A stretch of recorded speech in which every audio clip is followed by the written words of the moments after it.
assistimos ao julgamento e condenação do maior político do Brasil. Assistimos também aos julgamentos de homens poderosos e influentes. Ficamos fascinados com a inteligência de pessoas como Sérgio Moro ao proferir suas sentenças tão bem elaboradas. Também ficamos assustados com a capacidade que alguns advogados têm de defender tão apaixonadamente homens criminosos como se fossem inocentes. Em menos de 24 horas, Jesus passou por 6 interrogatórios, alguns pelos judeus e outros pelos romanos. No final, um governador perturbado pronunciou a sentença mais severa permitida na lei romana, a pena de morte pela crucificação. Quando lemos os evangelhos, vemos que Jesus não teve nenhuma proteção jurídica. Ninguém se levantou em sua defesa. Ninguém falou contra a justiça e os juízes. Nem mesmo Jesus se defendeu. Diante de tudo isso, nem mesmo Deus falou uma palavra sequer. No julgamento, um ficou passando o problema para o outro. Ninguém queria ter a total responsabilidade por matar Jesus, mas todos queriam se livrar dele. Tanto judeus como os romanos participaram dessa culpa. Jesus apresentava uma ameaça às instituições em Jerusalém. Como líder carismático com grandes seguidores, Jesus despertara as suspeitas de Herodes, na Galileia, e do Sinédrio, em Jerusalém. Eles entenderam mal a natureza do reino dele, é verdade. Mas, um pouco antes da sua prisão, Jesus agiu de forma enérgica ao expulsar os cambistas do templo. Jesus também proclamara ter poder para destruir o templo e reconstruí-lo somente em 3 dias. Os líderes judeus tiveram problemas em arranjar testemunhas que concordassem quanto às palavras exatas da declaração de Jesus. Mas o seu medo é compreensível. Os fariseus frequentemente ficam furiosos diante da ousadia de Jesus em perdoar pecados e invocar a Deus como seu Pai. Seu aparente desprezo pelo sábado os deixava muito furiosos. Jesus apresentava uma ameaça à lei e ao sistema de sacrifícios. Por fim, o sumo sacerdote apelou para que Jesus dissesse se ele era realmente o Cristo, o Messias e o Filho de Deus. Jesus quebrou seu silêncio e disse que era o Filho de Deus. Para o judeu fiel, as palavras de Jesus eram como blasfêmias. A única alternativa para livrar da morte era se as palavras de Jesus fossem verdadeiras e que ele realmente fosse o Messias. Mas ele parecia contudo menos como um Messias, amarrado, rodeado de guardas armados, sem ninguém para lhe ajudar, desamparado. Jesus realmente não parecia com o Messias de Israel. Para os romanos, a blasfêmia não tinha importância. Quando Jesus foi aos juízes romanos, o fato de dizer que era o Messias mudou de blasfêmia para sedição, ou seja, rebelião política. Roma não tolerava nenhum agitador que assumisse o título de rei. Diante de Herodes, o mesmo governador que cortara a cabeça de João Batista e que há muito tempo desejava examinar Jesus pessoalmente, Jesus manteve em silêncio sereno. Apenas Pilatos conseguiu obter algum tipo de confissão dele. És tu o rei dos judeus? Pilatos perguntou. Novamente, Jesus, de mãos amarradas, com o rosto inchado pela falta de sono, simplesmente respondeu: sim, é como dizes. Muitas vezes, Jesus havia tentado impedir que as pessoas o declarassem rei. Quando os curados, os discípulos e até mesmo os demônios o reconheceram como Messias, ele mandou que calassem. Ele fugia por diversas vezes no auge do seu ministério. Uma vez, quando quiseram forçá-lo a fazê-lo rei, ele deu um sermão violento, tanto que quase todos saíram decepcionados. E então, agora, diante de Pilatos, quando parecia um absurdo dizer que era um rei, ele admitiu que era. Eu sou filho de Deus. Ele disse aos poderes religiosos que o mantinham preso. Sou o rei. E disse a um governador romano que devia ter rido em voz alta. Um homem digno de pena, fraco, rejeitado, condenado, totalmente só. Foi aí que Jesus revelou-se e aceitou o título de Cristo e Rei. Agora pare e pense um pouco na zombaria que o Filho de Deus suportou antes de morrer. Totalmente nu, açoitado, cuspido, esbofeteado, curado de espinhos. Eles bateram no seu rosto, riram da cara dele. Eles cuspiram e zombaram do seu poder como rei, dando-lhe a coroa de espinhos, uma veste de púrpura e um cetro. Isso levou quase o dia inteiro, desde os maus tratos da brincadeira da cabra cega, no pátio do sumo sacerdote, até os empurrões profissionais dos guardas de Pilatos e de Herodes e os assobios dos espectadores expulsos do local. Na cruz, Jesus ainda ouviu muitas piadas que faziam com ele, tanto dos homens que estavam embaixo, como daquele que estava na cruz ao lado. Você diz que é o Messias? Então desça dessa cruz. Como vai nos salvar se não pode salvar-se a si mesmo? Como Deus é controlado. Se fosse eu, daria logo um jeito naqueles homens.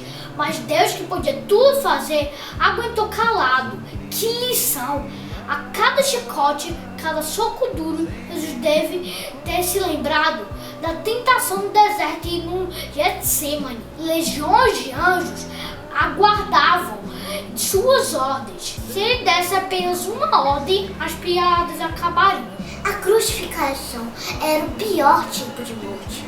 Aliás, acho que nunca inventaram pena de morte pior do que essa.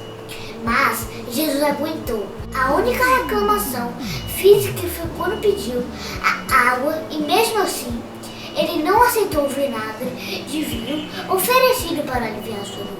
Que coisa! Aquele que transformara água em vinho, que falara de água viva, que mataria a sede para sempre, agora estava morrendo com a língua inchada e o cheiro azedo de vinagre derramado sobre a barba. Como sempre, Jesus pensava nos outros. Ele perdoou aos homens que fizeram aquilo. Arranjou que quem cuidasse de sua mãe, deu as boas-vindas no paraíso de um ladrão arrependido. As suas últimas palavras foram: Pai, às tuas mãos entrego o meu espírito. E sobre o filho e sua missão na terra, ele disse: está consumado. Mas ele disse também: Deus, meu Deus, por que me desamparas? O filho sente-se abandonado pelo pai. É fácil ser desprezado por alguém que não é próximo de nós. Mas ser desprezado pelo próprio pai, que há pouco tempo lhe dava amor, isso é terrível. Mas Jesus tornou-se maldição por nós, disse Paulo em Gálatas. Aquele que não conheceu o pecado, ele o fez pecado por nós. Sabemos o que Deus sente sobre o pecado, por isso que Cristo ficou ali, solitário. O mal que entrara no mundo precisara ser desfeito, e a única forma de eliminar o poder do mal era deixar que ele morresse dentro de um ser humano vivo, que escolhera acabar com ele. Quando Jesus se faz pecado por nós, ele acabou com o pecado em sua carne, matou o mal com sua própria vida. O apóstolo Paulo mais tarde falou sobre Jesus. E tendo despojado os principados e as potestades, os expôs publicamente ao desprezo, e deles triunfou na cruz. A mensagem final é: cada um de nós, eu e você, somos como um daqueles ladrões que foram crucificados com Jesus. Um não conseguiu ver poder num homem crucificado, condenado, aparentemente fraco diante do poder humano. O outro ladrão viu em Jesus um poder diferente do poder do mundo. Ele disse: lembra-te de mim quando entrares no teu reino. E chamou Jesus de rei em pleno desprezo e humilhação. Ele conseguiu ver o poder do sofrimento. Ele viu a natureza do reino de Jesus. Esses dois ladrões apresentaram a escolha que temos de fazer sobre Jesus e sua cruz. Como olhamos para Deus crucificado? Como um Deus fraco ou como um Deus que provou seu amor por nós sofrendo em nosso lugar? Se Jesus fosse apenas um bom homem que tivesse morrido por uma boa causa, o seu nome teria sido sepultado, como foi de outros homens, e simplesmente teria desaparecido da mente das pessoas. Mas ele não foi apenas uma vítima inocente. Ele foi a certeza de que o próprio Deus escolheu o caminho da fraqueza, que escolheu ser como nós, para mostrar o seu imenso amor por nós. Deus não precisa de nada disso, mas Ele fez. Ele fez para mostrar que o amor é maior que o mal, que o poder gera sofrimento e que é pela fraqueza do amor que o poder do mal pode ser vencido. A cruz acabou com o poder do mal. Quando Jesus morreu, ele renunciou o poder por causa do amor. E no final, o amor venceu. Por mim, ele deu a sua vida, seu sangue sobre aquela cruz.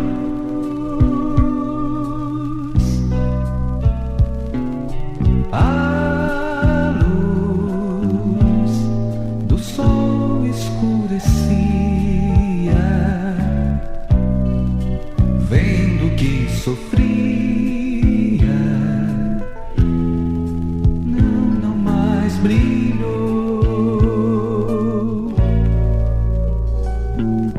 Triste, a tarde já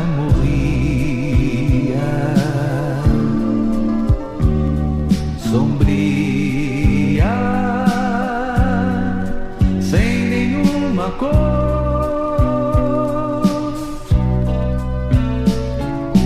A dor, seu corpo estremecia, mas no olhar dizia: é tudo por amor.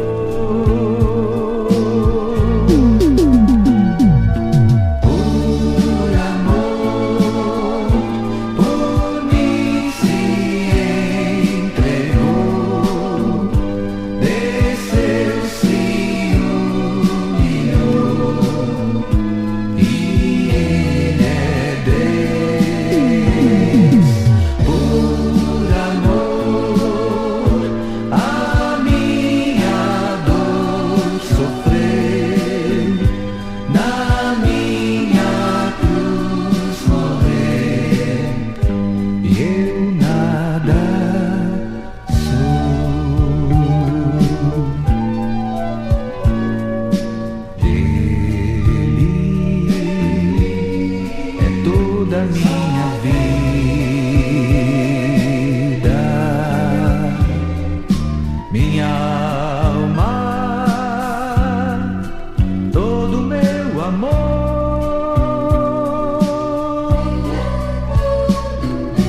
a flor da minha juventude,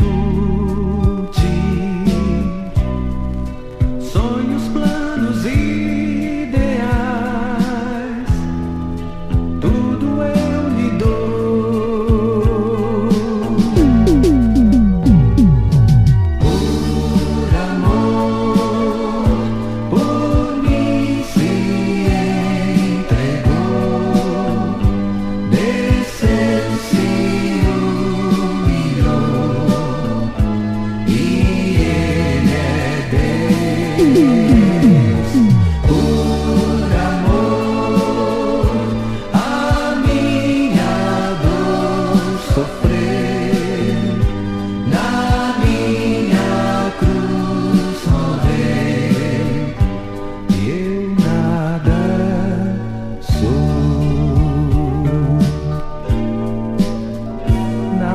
sou.